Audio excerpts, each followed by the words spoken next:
Is there such thing as paradise on earth?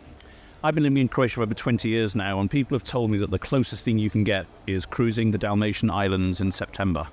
Peak season is over, the high temperatures have gone, but the magic still remains. I'm not a sailor, never have been. I'm terrified about the idea of taking a cruise ship because they're too big. I love the romance of taking a sailboat, but I think it's just going to be a little bit too claustrophobic for someone like me over a period of time. And then 2 weeks ago, I got a really interesting opportunity. I got invited by the leading small ship charter company, Katarina Line, to come on one of their luxury cruises, which was somewhere in between the small sailboat and the big cruise ship. But they're a very, very interesting story because Katica was a very young girl and she went off to Africa to live in Zimbabwe with her family, and they completely emigrated from this part of the world. And then in the 1990s, her parents went back to Opatija, where they're from, to retire, and she decided to go and join them.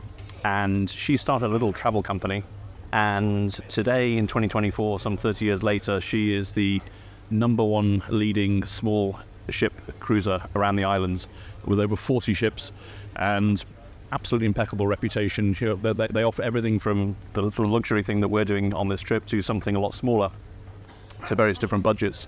And they've also just opened the first luxury 5-star hotel in Opatija called Kate, which is a Curio by Hilton hotel as well. So fantastic success story. And so, you know, I always try something once, and I'm very happy to take one for the team. And the idea of spending 7 days on a luxury cruiser going between Split and Dubrovnik and the various different islands was something that I was prepared to put some time and effort into. And so what I want to do today is take you through the itinerary that we had, the places we visited, and then also talk a little bit about the experience. We were 23 of us in total, and we were a very, very diverse group of people. Our guests were from Canada, from the States, from Macedonia, from Poland, from Switzerland, from Scotland, from England. There was a couple on honeymoon from the States. There was a guy who was 89 years old, and so there was a really, really different mix. And what I liked was every mealtime, we had every lunch and every breakfast together. There were 3 different tables of 8, and you just mixed in with everybody, and you got to know everybody very quickly. And so for me, it was very interesting because most of these people had never been to Croatia before. This was the first thing. They'd heard that Croatia was hot. They'd heard that sailing around the islands was something really quite incredible. And it really actually opened my eyes to how tourism is for the first time visitor to Croatia, and why this cruise was so very special. Because a lot of people complain during the season about driving to different places, hotel prices, parking, traffic, and there's all that sort of tension. And this cruise just took all of that away in one itinerary. So all you had to do was get to Split Airport. They collected you, they took you onto the boat. As we'll see later on, it was all very, very nice rooms, all with private ensuite rooms. So basically you checked in, and that was your check-in for the whole week. You didn't have to move again. And then you started off in a UNESCO World Heritage Site with a wonderful walking tour of Diocletian's Palace, one of 4 walking tours that were included in the price, with a very, very knowledgeable local guide, Stan, who looked after us all week. So we had walking tours of Split, the old town of Hvar, the old town of Korcula, and also the old town of Dubrovnik. So that was all part of the itinerary. So again, nothing you had to organise yourself. After a welcome cocktail party and dinner where we all got to know each other, it was time to start off on the cruise, and we left very, very early in the morning on the first day.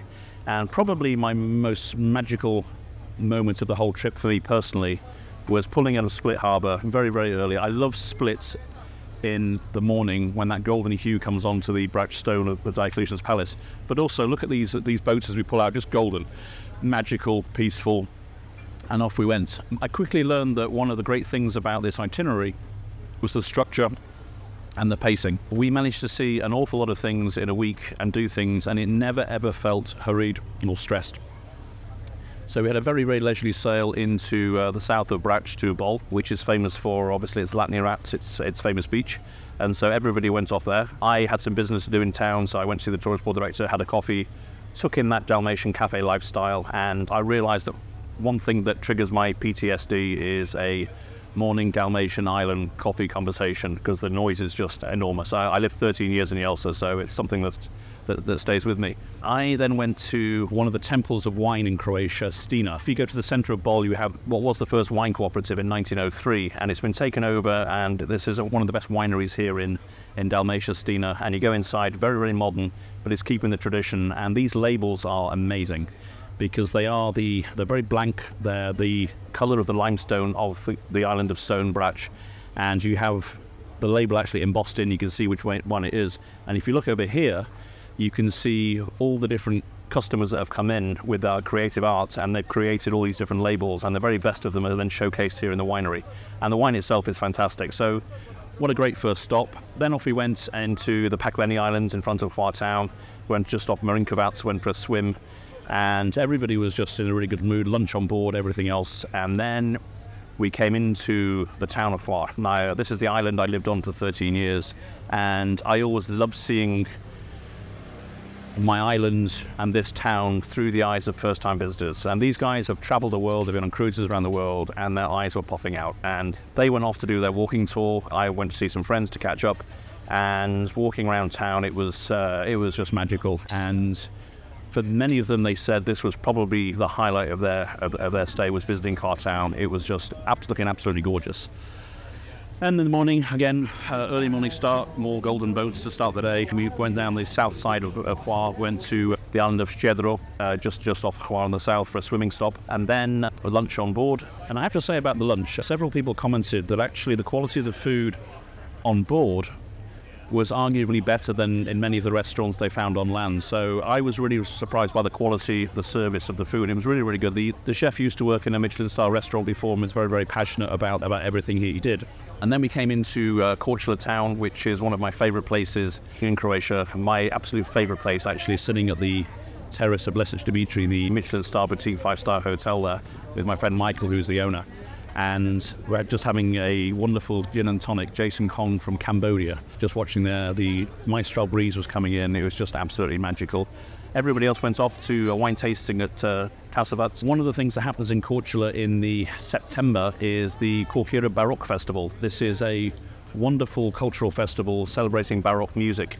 And it's about a 2-week festival. We have a lot of international stars from the Baroque field come in and they perform. And so we went off to see this wonderful performance of Purcell, and it was performed by the Croatian Baroque Ensemble and also by the London Handels. A really, really wonderful little operetta there, just in Korcula in September.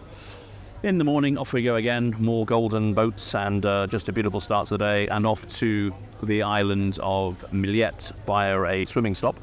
And Mljet is where St. Paul and Odysseus were both shipwrecked, because obviously they didn't have a captain with the experience of Katarina Line or a boat of the quality that we were on. I then just did a bit of chilling in the village. I had some stuff to catch up on, and everybody else went into the national park, onto the lake. And as you can see from here, it's just one of the most beautiful places in Croatia. Half of the island is given over to a national park.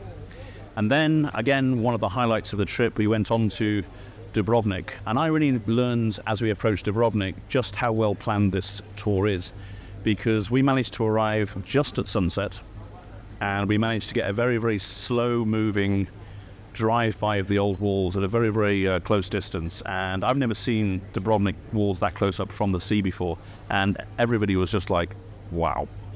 And then we had a dinner on board and so on, and then we parked up in Bruges. And then we had 36 hours in Dubrovnik, and I had a lot of friends to go and see. I went out with Ivan Vukovic, the leading tour guide in Dubrovnik, and I challenged him to find me 5 things that nobody knows about Dubrovnik.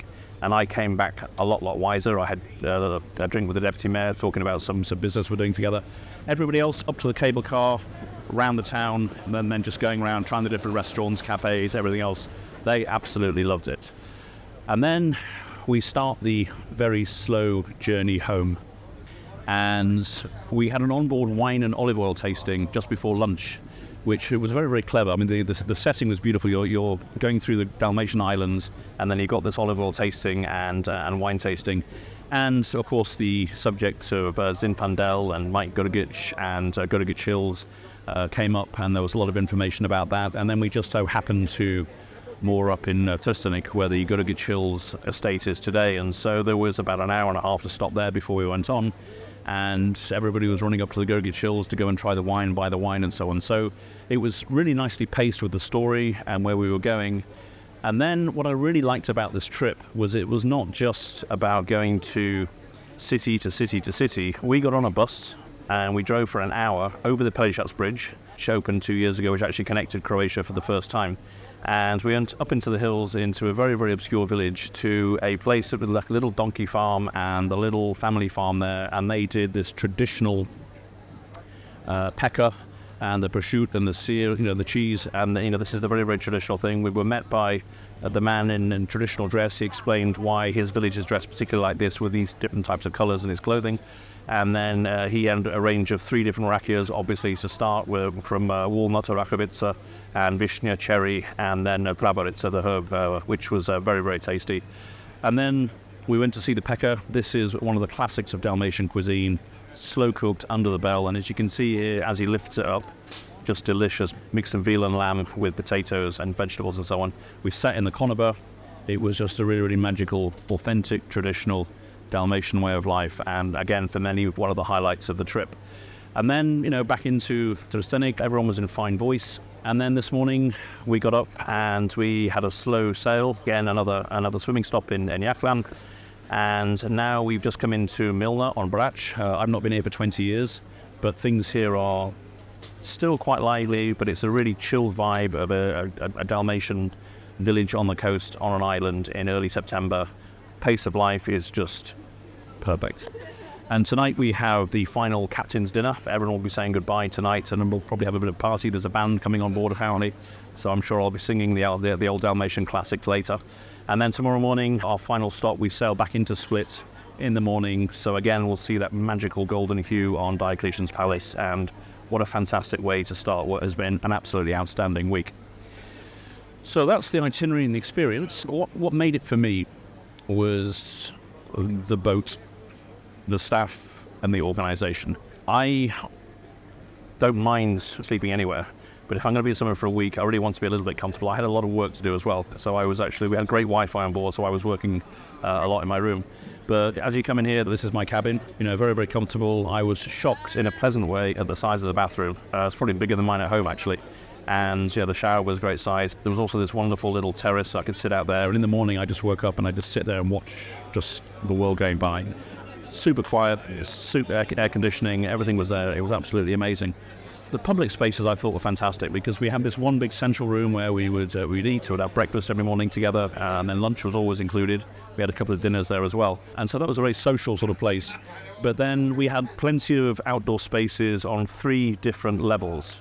So if you wanted to have a private conversation or just get away from everybody else and sit down and chill, there was lots and lots of space all over this boat. And obviously on the top, you've got the jacuzzi on the top floor, and you can just sit on the top deck and you can just see everything as you're going too. So that level of space meant that it felt almost like being at home, really, and there was no suggestion ever that we were ever cramped. My travelling colleagues, I got to know some of them quite well. I don't think I've ever been on a group trip for this amount of time when I haven't heard a single complaint. Just from the moment people got on, they got on with each other. They were absolutely blown away by Croatia and by the service on the boat and stuff like that. And I really think that for somebody coming for the first time to Croatia, to come on this trip, flying to Split Airport, start with Diocletian's Palace, Hvar town, Korcula town, Mljet, Dubrovnik, and then you come and have a Milna at the end and then back to Split. The amount of stuff in that is amazing. And talking about the price, if you're traveling, you have to get somewhere, you have to book the hotel, you've got your lunches to buy, you've got your tours to organise, all these different things. All that is taken away from you. There was an onboard guide, Stan, who did an amazing job informing us every day about what was going on. He had a wealth of knowledge, he's been doing this for a long time. The organisation behind the scenes was incredible.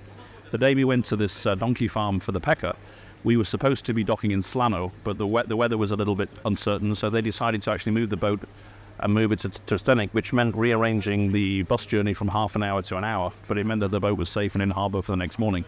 And that kind of prediction and planning was fantastic all the way through. Food was fantastic. There was a good range of wines for people to try throughout the week. And the camaraderie was fantastic. Honestly, it was probably one of the best experiences I've had. And for an introduction to Croatia, I don't think there's anything better.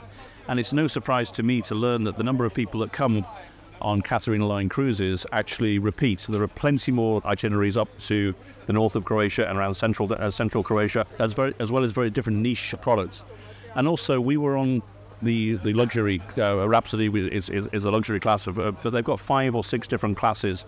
And so, if you're on more of a budget, you can do one of these trips next year in May or in late September, October, when the weather is still fantastic and actually it's arguably better. You get a 20% discount for paying in advance, and you can have a week on a boat, not as good as this, as the one we were on, but of a lower class, for just €520, and with stuff included in that as well. And I'll put a link to all the price lists at the end and stuff. But when you look at the cost of hotels driving around, the hassle compared to everything on your plate, with first-class organisation, with first-class, if not this year, then definitely for next.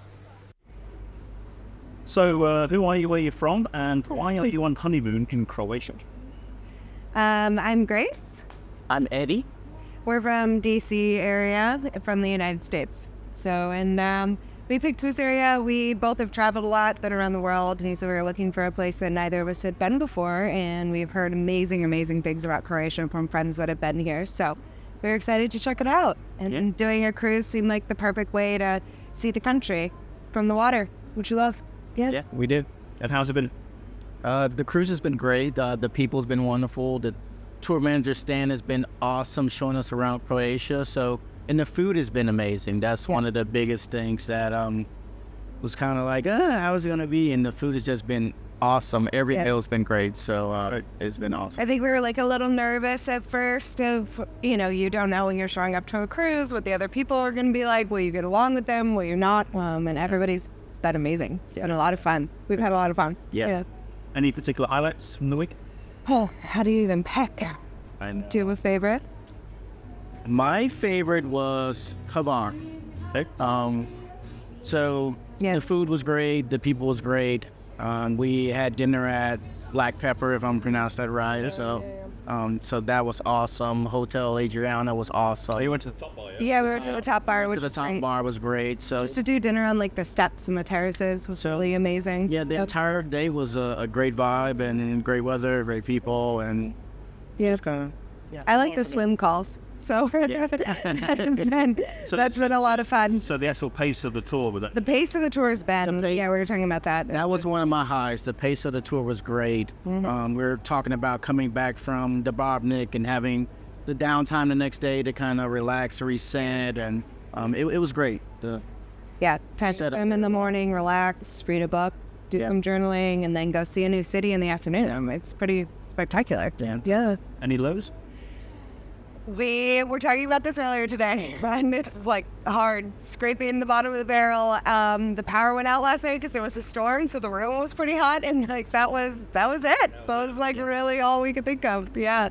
So you think we'll see you back in Croatia? Definitely. We definitely will. We were already scoping out places we could rent a home for a week or something and bring family and friends. So yeah. You'll definitely see us in Brac Island. Brac. Yeah. Brac Island soon. Yeah, exactly. Or another cruise and bring friends, and that'd be a blast. Yeah. So tell us who you are, where you're from, and how long you've been working as a guide with Katarina Line. So my name is Stan. I work for Katarina Line since 2018. So already 7 years. I was also working COVID season here because we were still open, we were still working. I'm still continuing and I love it. I do the crazy long season, sometimes 26, 27 weeks in a row from April to November. So yeah, and I love my job. Okay. Tell us about this is your best-selling week from Split to Dubrovnik. Tell us very shortly, what are the highlights for you as a guide taking people in for the first time to Croatia? So you cannot do this job if you really don't like it. So you're working with people from week to week, literally, and people from all around the world. So this week was really good because everybody blend in. I'm usually saying I don't know if it's me or the energy. I'm a very relaxed person. I'm very go with the flow. So I think they feel the energy and then they somehow like relax and blend in. And the highlight is definitely when I see that they remember what I'm saying, and definitely when they appreciated everything, and even the small stuff that I don't think they will remember on a tourist and so on later on when they told me. And my biggest accomplishment is if they spread a nice word about Croatia and if they, of course, come back. Fantastic. And your favorite place on this particular trip is where? Well, I have a soft spot on Dubrovnik, definitely. I have a private story with Dubrovnik. My father was fighting there and everything. And then I visited Dubrovnik with my school when I was just like, that was my first trip with the school. So, and I'm always saying, my professor told me, Stan, when you pass the Pila Gate, drawbridge, then you will see a magical city. And truly, honestly, for me, since I was 8 years old, that Dubrovnik is a magical city. So every time I'm there, even sometimes when I'm changing the groups there in Dubrovnik and starting a new tour, so I can be there for 3 days in a row, it doesn't lose that feeling for me, that spirit of Dubrovnik. So I truly like Dubrovnik, and nothing can change that feeling in me. Well, I have to say, I think you managed to give your energy and passion and share with everyone this week, and everyone's been very, very appreciative of everything you've done, and it's been a wonderful week, so thank you very much. Thank you, Paul. Thank you. Okay, well, enjoy the rest of the honeymoon, and maybe next time we'll see a couple little babies coming with you. Yeah, exactly.